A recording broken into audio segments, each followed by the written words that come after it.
welcome everybody to the second hour of Mindshifters Radio. And today is Friday, April the 22nd, 2022. And our call-in number is 563-999-3581. And press 1, and that puts you into queue to talk to us. We'd love to hear your comments and questions because that makes this your show. And appreciate you all being patient. I know we've played a lot of pre-recorded shows in the last few weeks, and, we'd much rather be on here talking with you all. It's just been a little bit unpredictable, especially with Dad. And yesterday the facility will take him to the doctors, but then I have to meet them there and then go in with Dad to the doctors. And he had a couple of skin cancers taken off yesterday. Just one more thing added to everything else that's going on for him. And he's not cooperating with physical therapy. I talked to them again yesterday, and they said that, they even little things like trying to get him to sit forward, and he won't do it.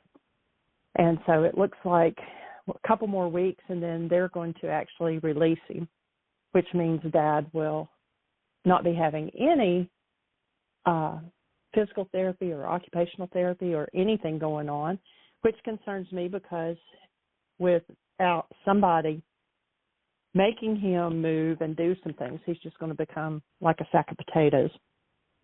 So hold the space. Insurance will not pay once they get to the point where they say that there is no improvement. And that's basically what they're saying is that, Dad's not showing any signs of improvement or anything. And so there's nothing else that we can do. So anyway, just hold the space for us.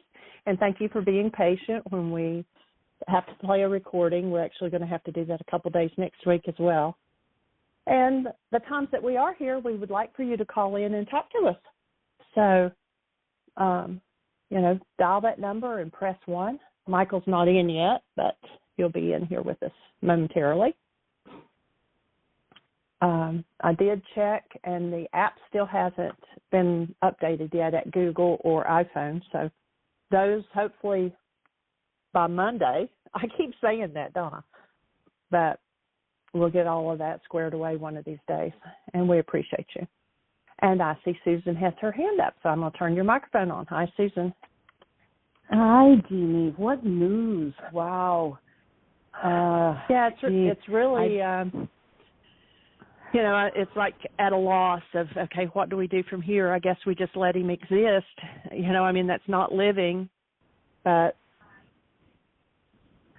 how are his emotions?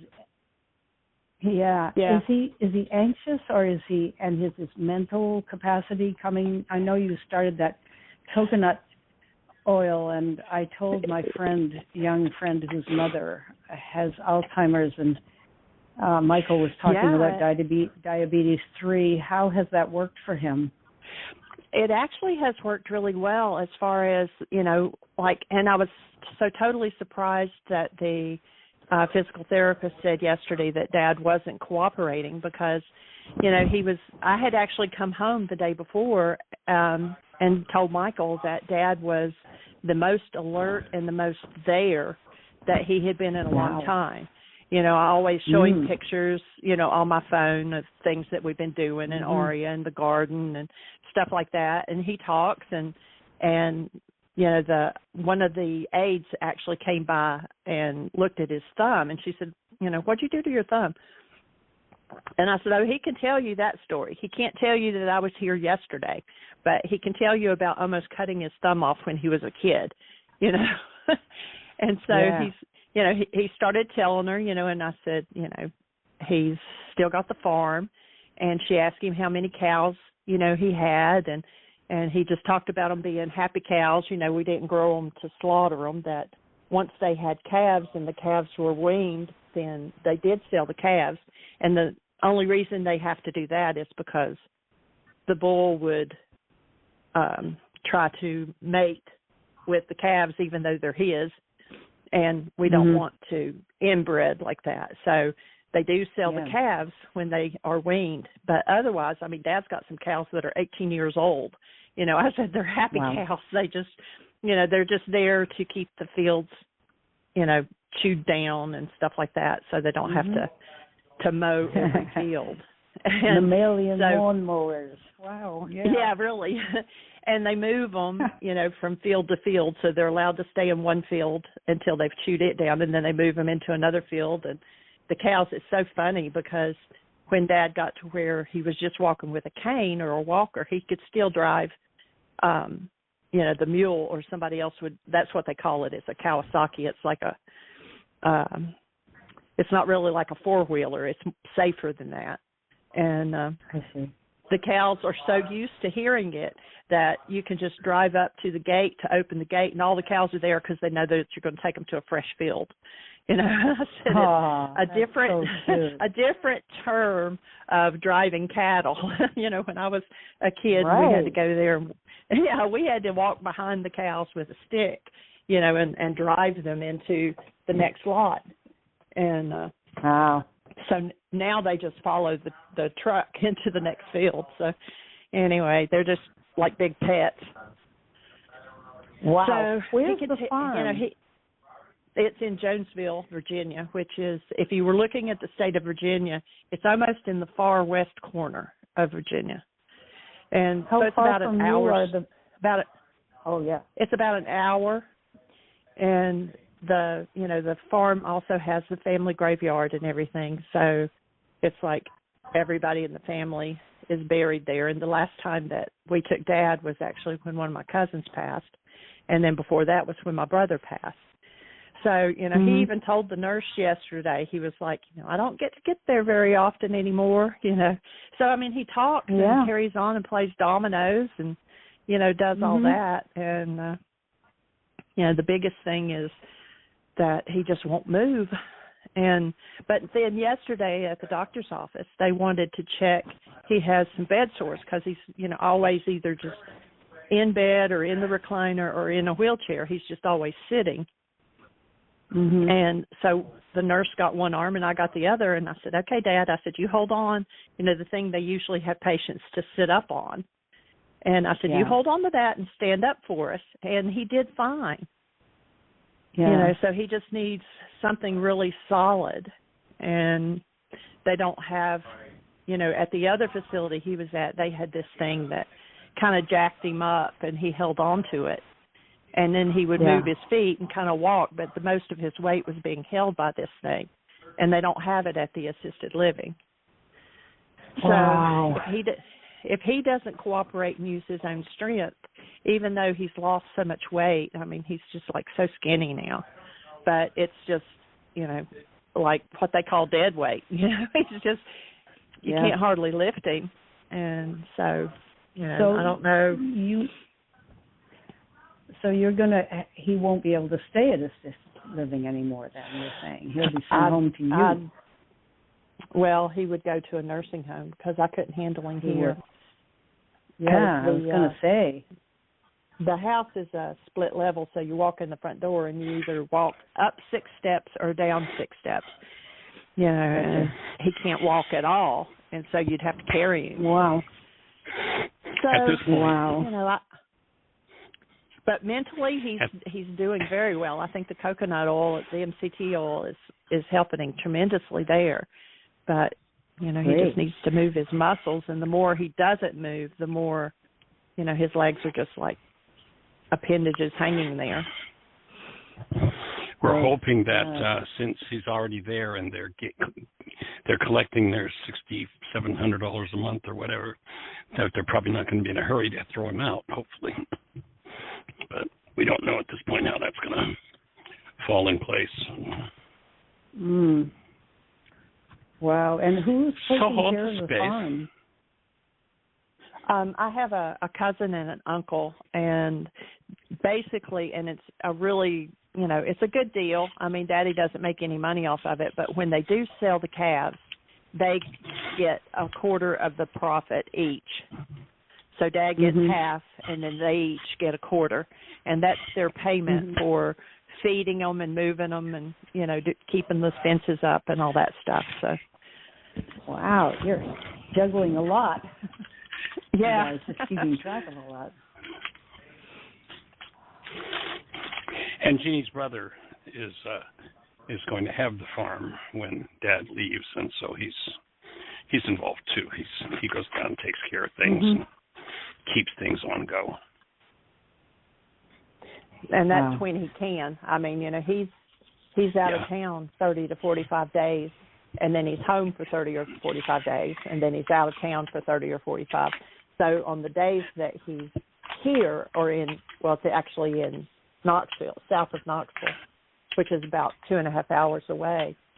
But he, besides reacquainting himself with his own family, he, tries to make a trip down to see Dad and to see the farm and do what he has to do.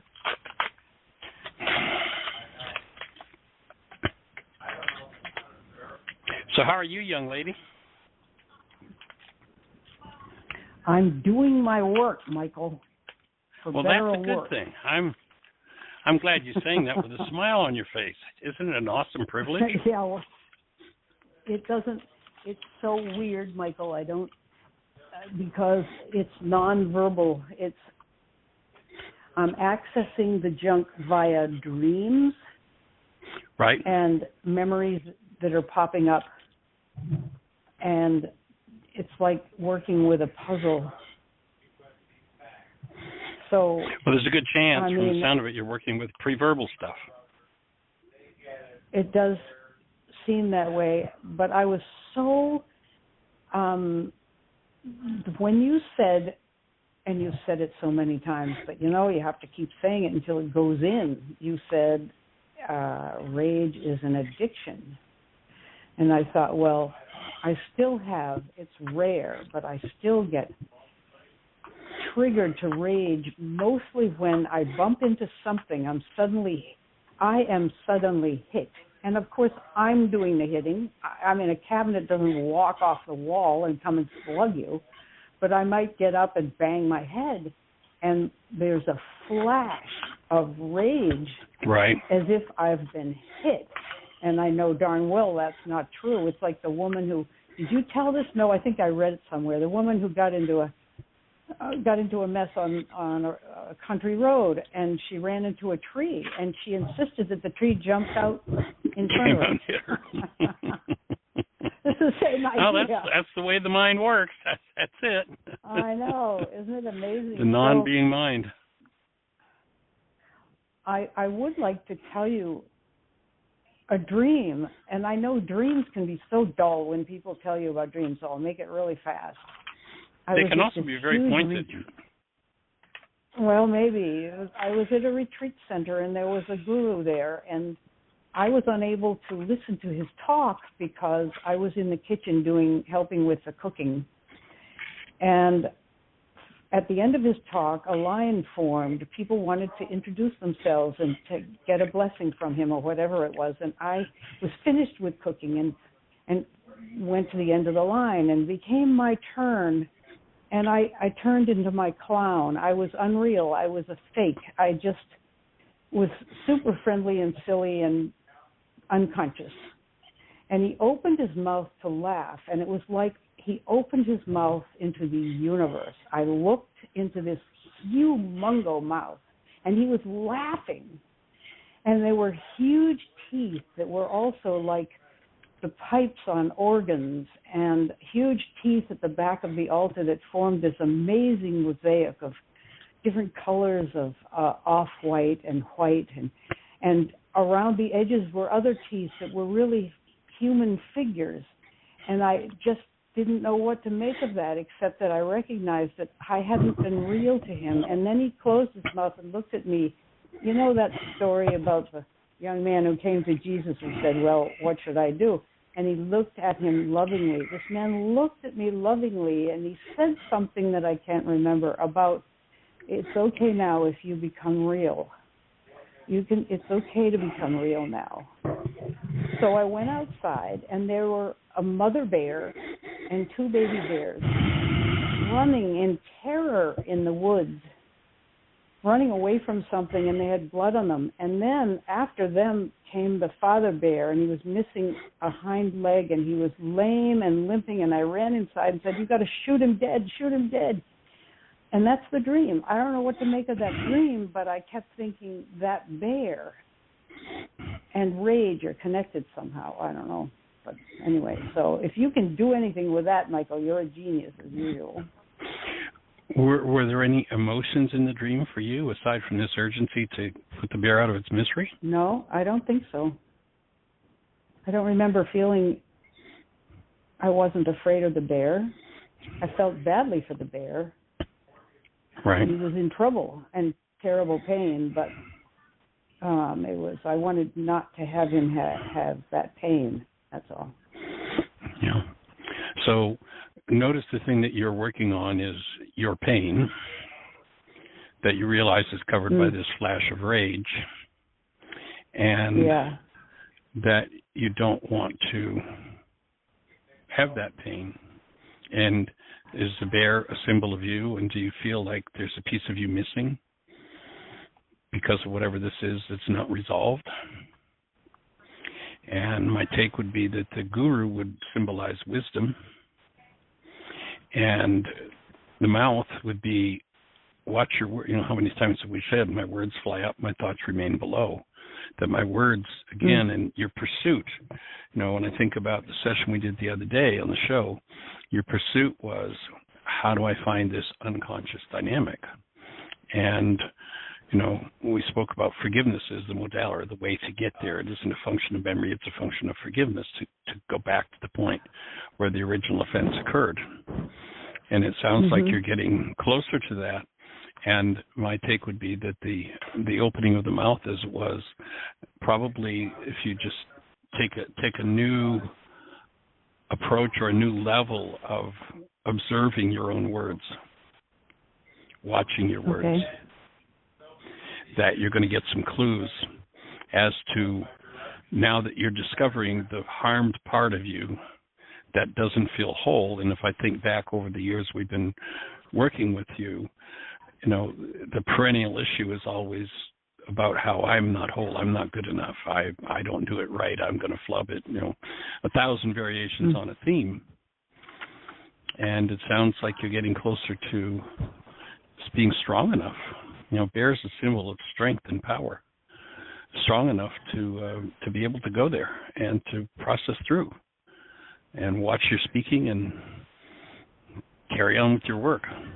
And what I'd love to do is, if you would, is have you repeat the dream again now. Okay. Observe your breath. I was at a retreat. Okay. I wasn't breathing. Okay. I got it. I was at a retreat center, stuck in the kitchen cooking, and there was a guru there, a very big, tall man, I didn't say that before, who was giving some kind of an inspirational talk. And at the end of the talk, which I missed, everybody lined up to speak to him, and I got on the end of the line because I was finished cooking. And I got up to him, and I was just a fake person. I was just a social, silly clown person. And he noticed that. He opened his mouth and laughed at some point. I don't know the sequence exactly, but he opened his mouth and laughed, and I saw the universe in his mouth. And the universe was like a huge cathedral, and the teeth were beautiful and arranged in mosaics at the back, and organ pipes and human, you know, saints, but statues made out of teeth. I don't know about that. And then he said something to me about it's okay to be real now. And he loved me. He was loving me. He was kind. He didn't, you know, he was just kind and sweet about it. And I knew I deserved worse, but he was kind. I deserved to be punished. So, and I know that pitches right in. And then went outside, and there was a forest, and there was a mother. Yeah, there was a mother outside with her cubs running away, screaming in terror, and then the father bear was coming in the other direction and crossing toward me, lame, falling lame, and his right hind leg had been blown off or cut off, and it was all bloody. That's pretty much it. I think if you start, or not start, but go to the next level of willingness to go into your own desert, your own unconscious, the wilderness. You know, Yeshua suggested 40 days there. I might suggest it might be a time to make a commitment to doing 5 worksheets a day for the next 40 days, really going to a new level of going into your own desert, and know that in your mouth is the wisdom in your internally, not externally in the wilderness. You're not going to find the answer out there. You're not going to find the problem out there. You will find the strength, perhaps, the bear, the power, but where you're going to find the beauty and the truth and the structure of wholeness is inside of you.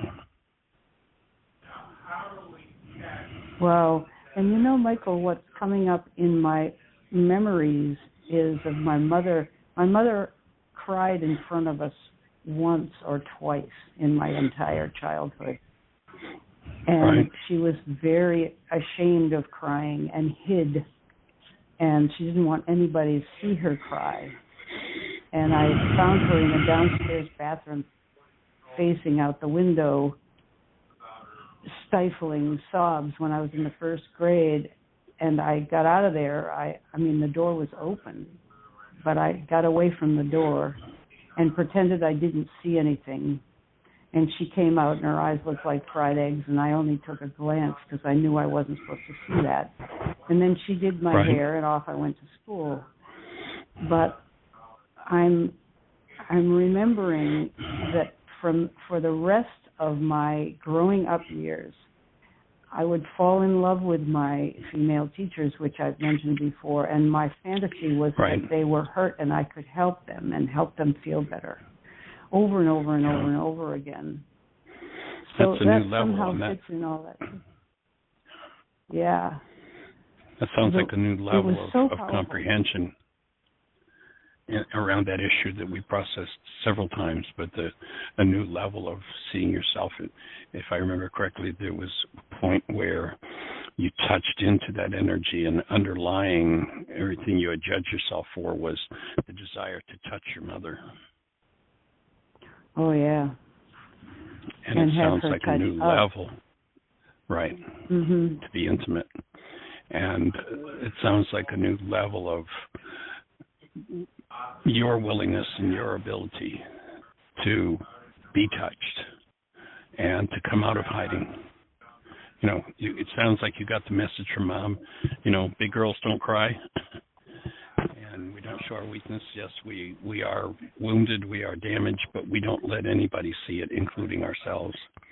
And I'd invite you to just step into the safety of embracing everything that's in you, everything that's there, and that the wisdom. No, a lot of times people are looking for the guru. It's somebody out there in some ashram somewhere. The guru isn't out there. The teacher's in here. Yeah, it's in your own mouth. It's the wisdom that will come out of your own mouth that will heal you.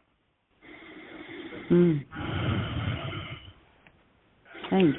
And expose how about a mind shifter? Yeah. Okay. My pencil. Self-exposure. Self-exposure. Okay.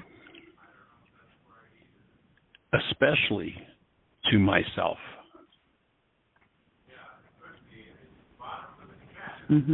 Is totally safe and pleasurable.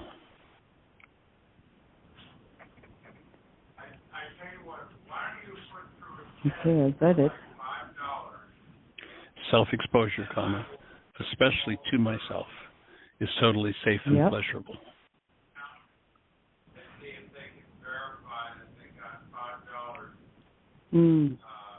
Well, okay. Yeah, stuff is coming up. Okay. And where Mom could only bear, it sounds like bear, interesting word to put in there, the looking at her own sadness, weakness, self-deprecation, whatever that was about, those tears you saw, could only do that in secret. And it's probably an old family secret. She was lonely. But the structure for wholeness is going to come up. Yeah. Well, when you look at the way you spoke about what you deserve, oh, I didn't deserve this good treatment. What? What? You're the offspring of the Creator and you don't deserve good treatment? Who have you projected that one on? Who have you accused of not treating you the way you know you shouldn't be treated? Gets a little convoluted. It does. In fact, I'm confused. I just don't, I can't follow that. Confusion's a powerful step in the healing process. Can you say what you just said again, Michael? I don't know. That was so long ago. But I'll try. So the whole thing of self-exposure and, that false thought, like in the dream, here it is, he's being very kind to me, but your thought is, but I should be punished. I don't deserve this. Yeah. And my question was, how often, when you've been in that space of self-deprecation, when you've been in that space of self-condemnation, have you denied, dissociated, and talked about someone else as being the problem in your life?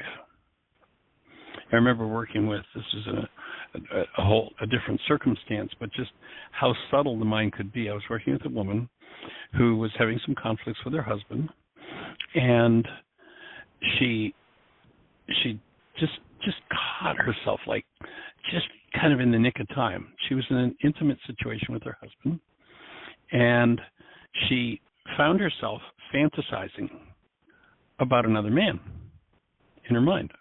Mm-hmm. And she caught herself, and it was just like, oh my God, I'm so disgusted at myself.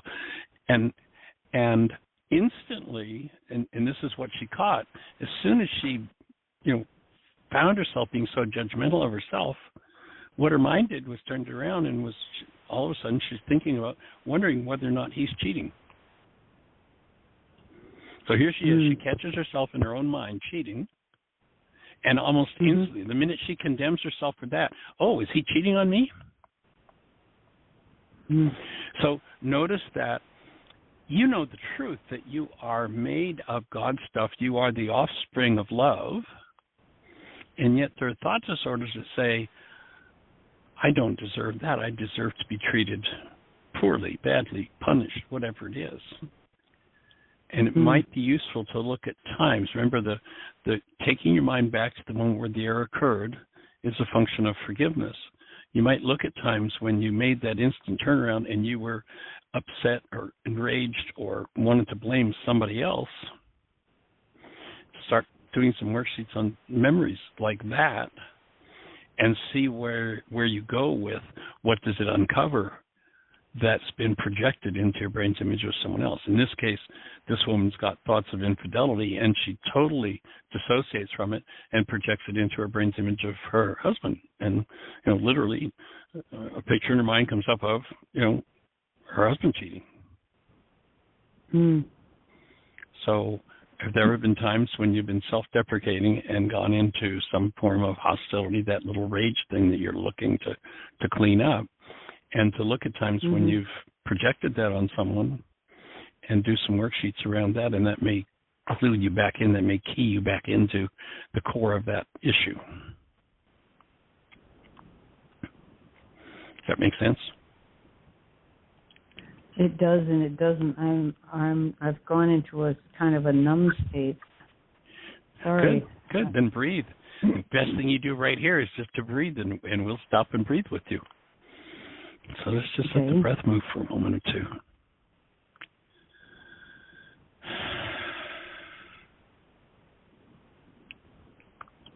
And remember that confusion is a sign that it's a good thing.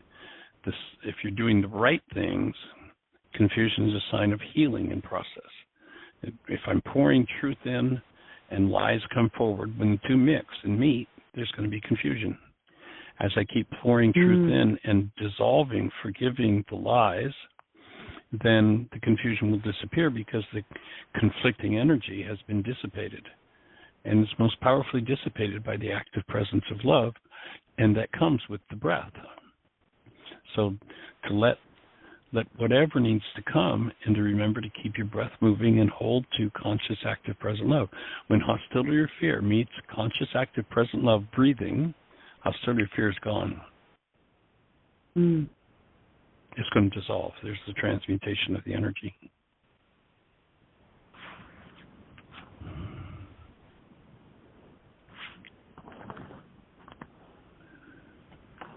Bill, why did you want me to repeat the dream? Because I wanted to comprehend it on another level. The first time around, there were pieces of it I didn't really get. Maybe I was in process kind of thing, so I didn't really grasp it as it relates to your energy. So I wanted to go back and revisit it. Okay. I'm glad I clarified that because I drew my own conclusions. Let me just take a guess. Let me take a guess at what your conclusion was. Okay. Did it have something to do with you? Your thought about me, a thought you would have about me, yeah. Oh, and what was that projected thought about you that you thought I would have, that you were having? That you thought I was making it all up and I was lying and that I wouldn't be able to remember it. Oh, wow. That's quite a turnaround. That's really, now there's the wisdom coming out of your mouth. My words fly up, my thoughts remain. Just watch, look at that. So notice that this whole issue of self-deprecation has to do with you being accused of dishonesty. I mean, I couldn't fathom linking dishonesty to the conversation in any way, shape, or form in a million years. That's why I asked. But because I didn't think you just revealed, you just revealed a piece of this puzzle to yourself with your words. So perhaps that would be a worksheet on being caught or being accused of dishonesty. And maybe a mind shifter as a child. Okay. A mind shifter as a child. The more I lied,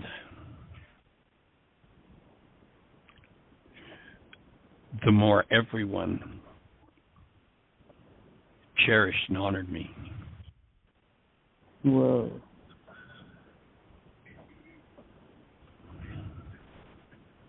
You breathing? No. Thanks for reminding me. Just take a breath. So this is probably an important key in the whole process is honesty and dishonesty, or being seen as having integrity. Wow. Another memory popping up. Yeah. Yeah.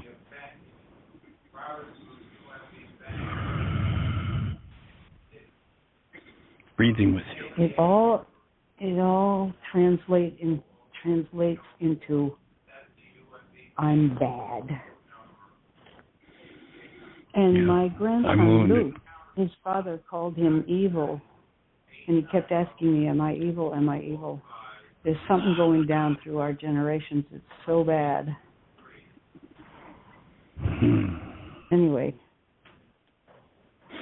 Well, probably a great assignment for you would be to really spend time with him and letting your intuition really guide you so that you can open the space to, through the use of words, show him that evil is a thought that doesn't even relate to him as a being, and help to free him of that. It doesn't even relate to him as a being. Okay.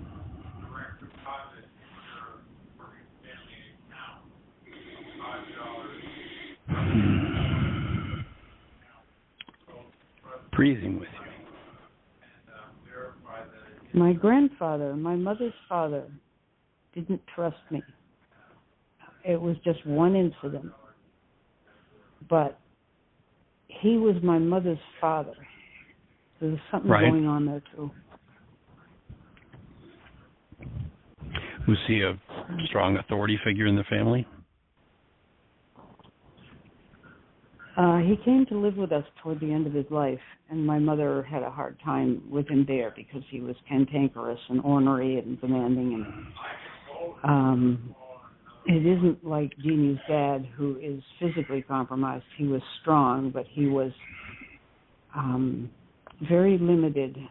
He became like, my mother used to say, he's got hardening of the arteries of the brain. Right. He didn't have what you recognize as dementia, but he was very opinionated and judgmental. Hardening of the attitudes. Hardening of the attitudes. And there was only one incident. This is the weird thing. This is what is so amazing about little kids. One thing. One, that's all it takes. Just hurts so much. But, well, and notice that it's not the thing that hurts, it's what your mind did with the thing that hurts. That's where the pain comes from. To think the thing hurts, remember, is denial. When I think or speak as though something outside of me is because of what's moving inside of me. So it wasn't the event that hurt, it was what your mind did with the event. So, that is Grandpa, go ahead. He thought I was dishonest. It was a little incident where I was inspecting a lapel pin on his jacket in his bedroom where I was supposed to be taking a nap. And I looked up and the door was open and he was standing in the doorway staring at me as if he knew I was going to steal that pin. And I was just curious. I was a little kid messing around. Sure. But it was like he shot me in the chest. But my thought was, somehow I had no defense. I am a dishonest, bad little kid. And that has a history, doesn't it? If I was secure in myself, maybe I wouldn't even remember that. Yeah, and if he hadn't been a dishonest man, and perhaps the source of that energy genetically for you, things would have been different.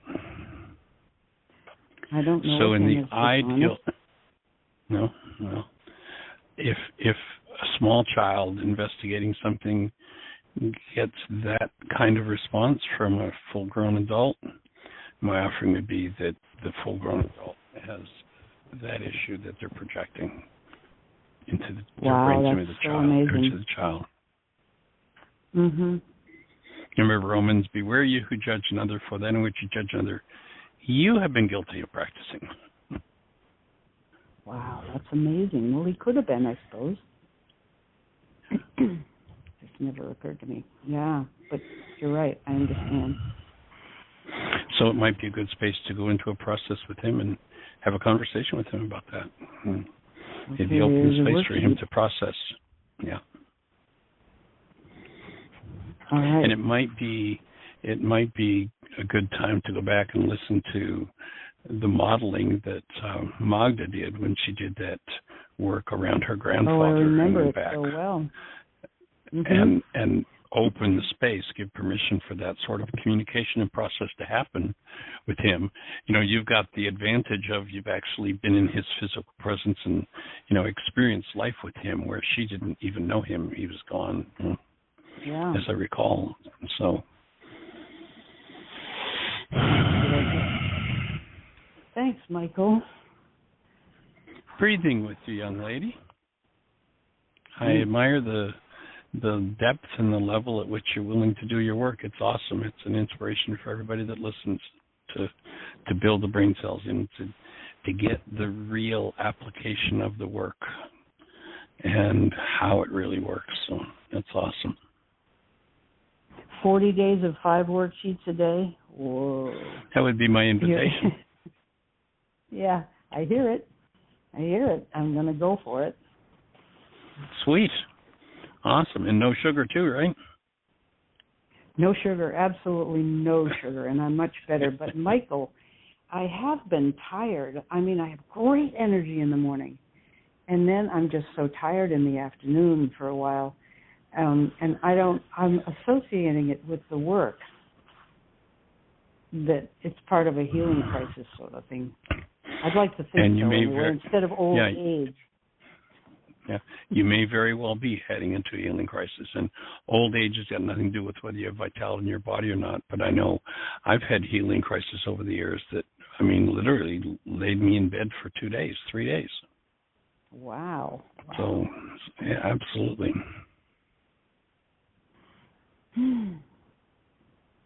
Okay, well, thank you so much. There's a lot. I've taken notes. I've got the whole shebang right in front of me.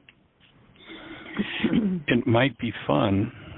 I think it would be productive if you went back and listened to this dialogue while you had your notes in front of you. I think there'll be some refinements for you.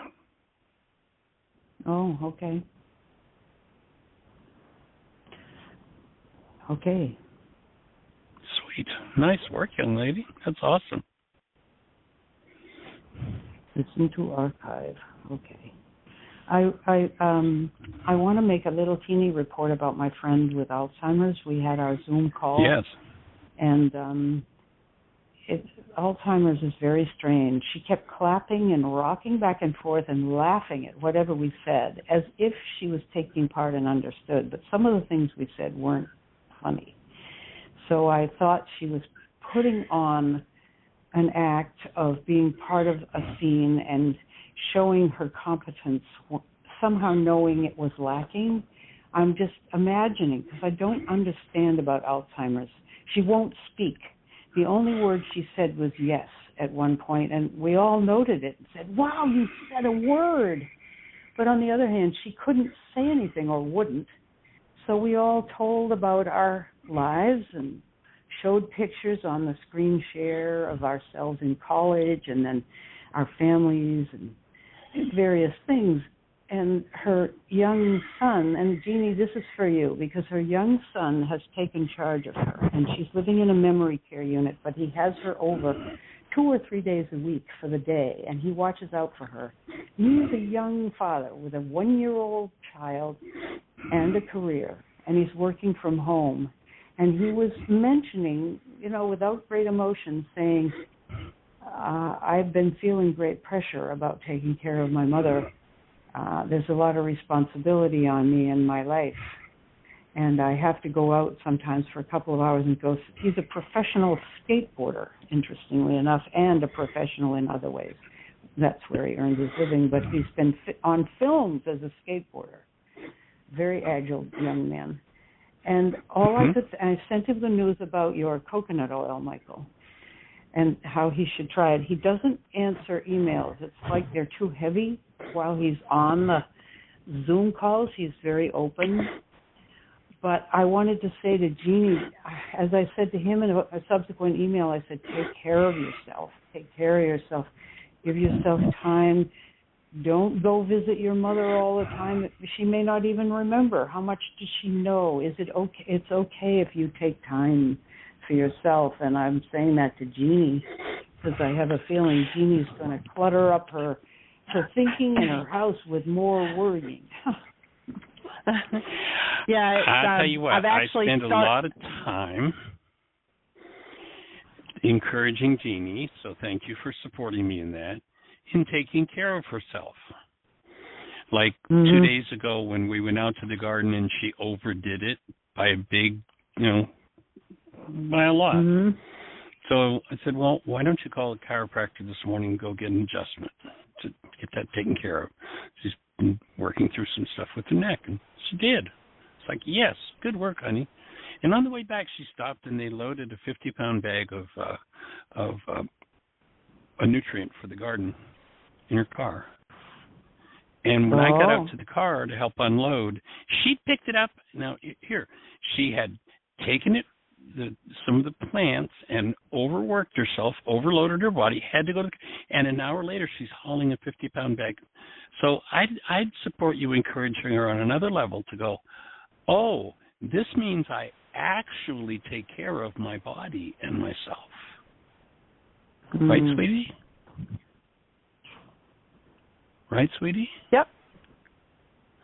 Good. Are you breathing? Yes, I am. Oh, good. Well, I'm breathing with you, sweetheart. Jeanie, you're a good egg, Jeanie. And what you were saying also about, telling him he didn't have to go see her every day. I have started taking one day a week that I do not go see Dad. And I really have to do some work around feeling guilty about not going to see him.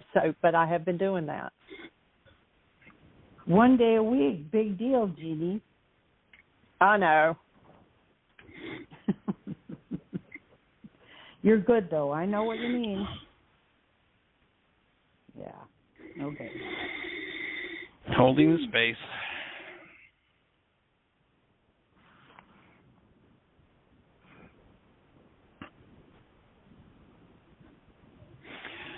So, any other thoughts for you, young lady? No, thanks. I'm sitting in the soup of it all. So thank you, Michael.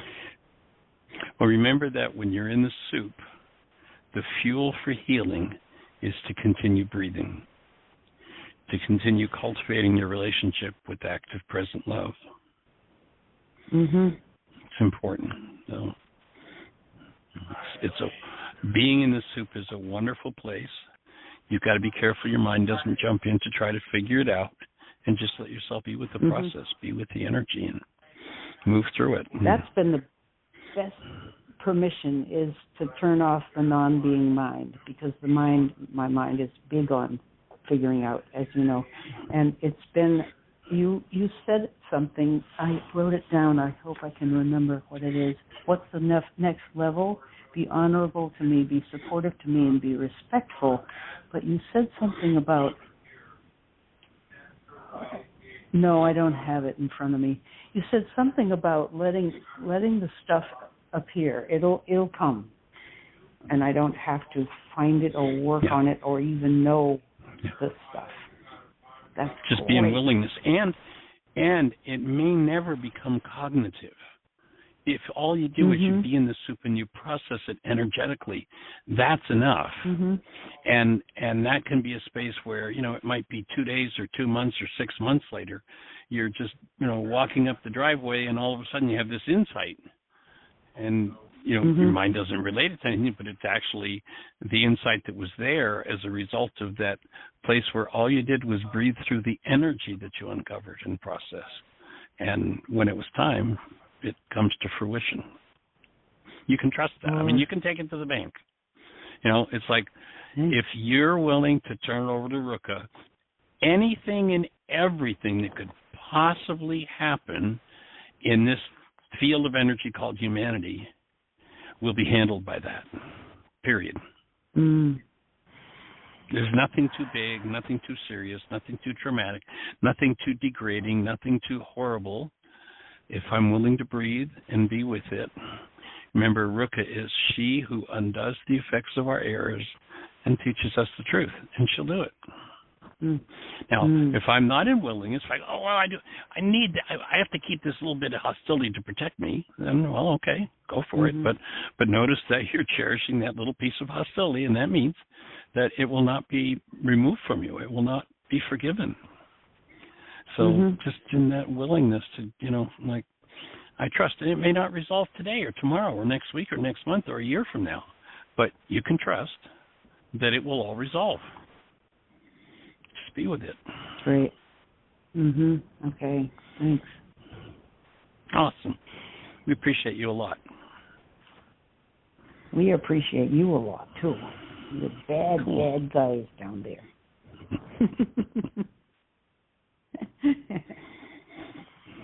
All right. Thanks, Michael. All right. Holding the space for you. Thanks. Lots of love. Take care. All right. Well, Miss Jeanie, any other thoughts for you, sweetie?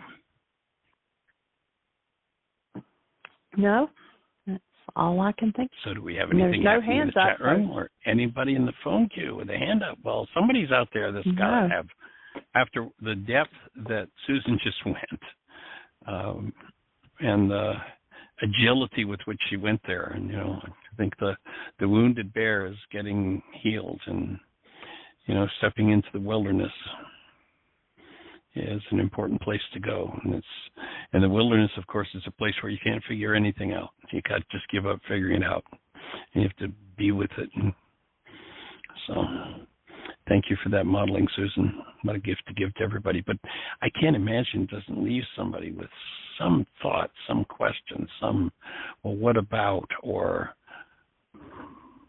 So if you're out there in listener land, and you're on one of those stations where we can't see you, our call-in number is 563-999-3581. If you call that number, you'll be listening to the show directly. And then if you push 1, through the magic of technology, that will raise a hand in the control panel, and Jeanie will know that you want to have a conversation with us. And we'd love to have a conversation. That's why we're here. So push 1. I know the thoughts in your mind. I know the questions there. And if your voice is like, oh, my voice will be shaky. Okay, can you make it okay if your voice is shaky? Just share what you have to say. Then go for it. Oh, but I don't want to reveal myself. Well, give us a fake name. I don't care. Doesn't matter. How can we support you? What's on your mind? What's moving in you right now that you could use some support with, that you could use some clarification with in relationship to these tools? And of course, if you're not using the tools, especially the forgiveness tool, I mean, it's literally for me, day by day, I'm realizing the import and the power of that tool that was given to us 2,000 years ago called forgiveness, and how it has absolutely nothing to do with this whole Greek mythology around forgiveness, that's just pure silliness, that I'm going to let you off the hook for what's moving inside of me, as though what's moving inside of me is really caused by you. Again, that thought that I shared the other day, this is a life changer. What's moving inside of me is moving inside of me. Notice we've been given a culture, a language of how it's all about you made me mad, you made me sad, you upset me, you disturbed me, you. And that leads to, literally, when we live in that language, when we live in that thought structure, and it's been going on in every one of our generations for a long time, literally the mind has to follow those instructions and generate a construct called perception. A construct called perception is nothing more than a construct. You have never seen anything with your eyes. You will never see anything with your eyes. Nobody has ever seen anything with their eyes. That's all a lie. The eye is a one-way valve. Information comes in. It's a receiver. You can't see out through the receiver. Light energy comes into the eye. Information is carried by that light energy. Whatever the information is in that light energy resonates content in brain cells. And the brain cells that fire produce this construct called perception. And we get pictures. The mind energy that you hold literally is converted to a picture in the mind. And we say, well, look what I see out there, as though it's out there, and it's not. Something is out there, but it's not what you see. It's a construct of your mind based on the content resonated by the information that came in through your senses.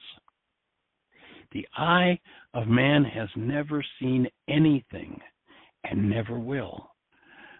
Seeing happens with the brain. We see is a product. There's this conversion process that happens.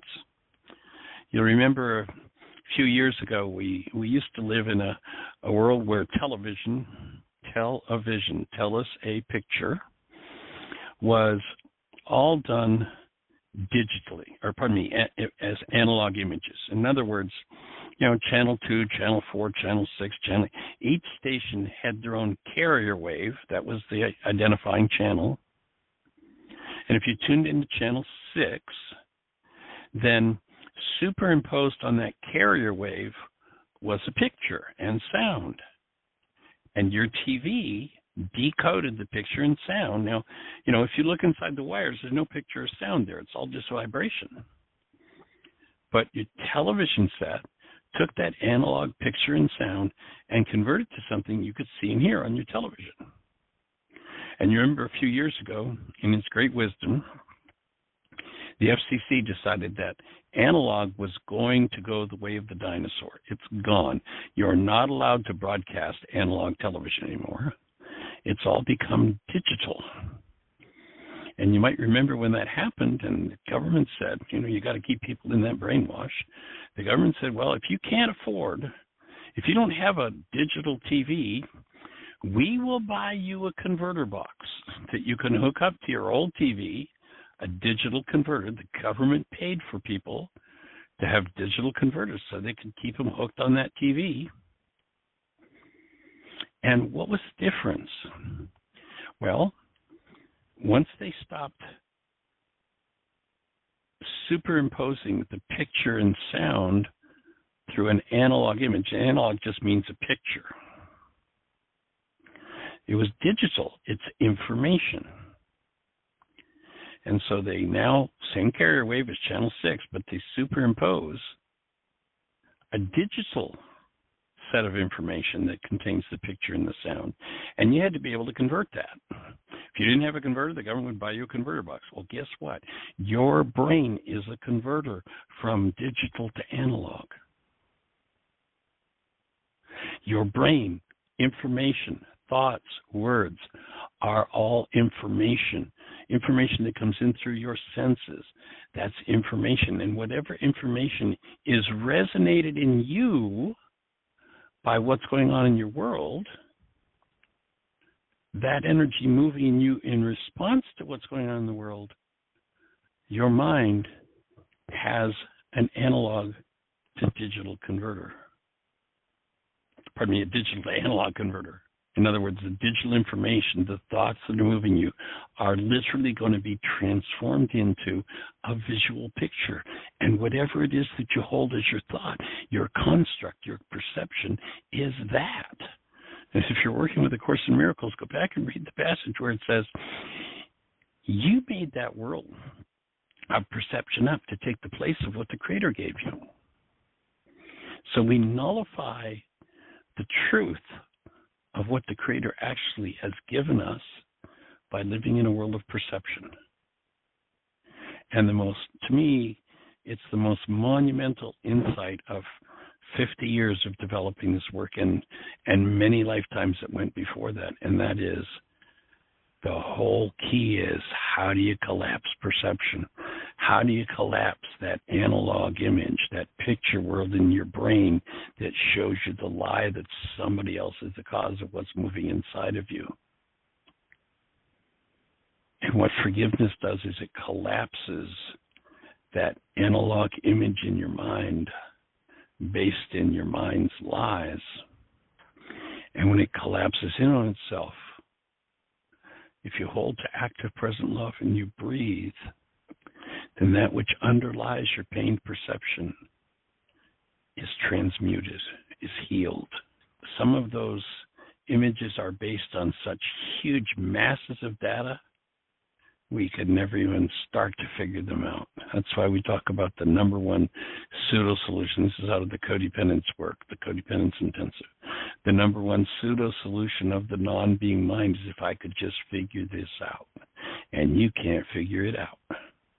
I don't care what you do. You can spend the next million years, and that little 9-bit space of perception shows up in, we'll never figure it out. But at any moment that you choose to, you can forgive it. And that's where the key lies.